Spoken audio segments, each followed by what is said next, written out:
Good evening. I'm Dory Marlin. And I'm Greg Floyd. Those stories in just a moment. First, though, we start in Albany, where the Senate approved a state budget just about 40 minutes ago. So now the pressure is on in the Assembly to get things done, and it is facing a very tight deadline. The fiscal calendar turning to the new year at midnight tonight. Brandon Lewis joins us live from the Capitol with more on tonight's top story. Brandon, a lot of this is for bragging rights, so will the Assembly be able to brag as well?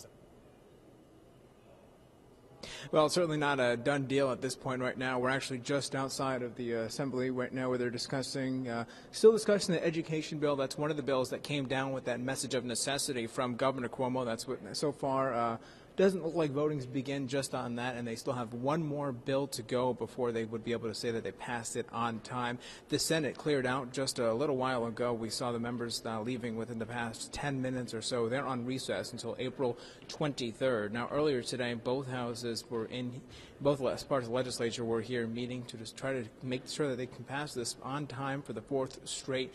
Obviously not a done deal. The Assembly, one of the last items that they were adding in had to do with Montgomery County and flood assistance for some of the folks who were involved in that June flood, trying to make sure that their homes are not assessed at a level where they can't pay.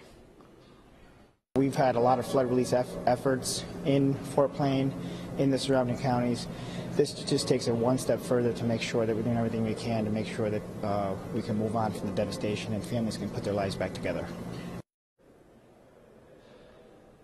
And certainly some of the Democrats here are saying that they are hopeful, they do expect they are going to be able to pass this budget on time. They're hoping for that midnight deadline, although we've been told that even if they go about an hour or two late, it still would be considered on time because this is just an extension of the session. Again, the Senate right now on hold until April 23rd. Assembly still meeting at this hour. This is hour 13 for them as they try to pass an on-time budget.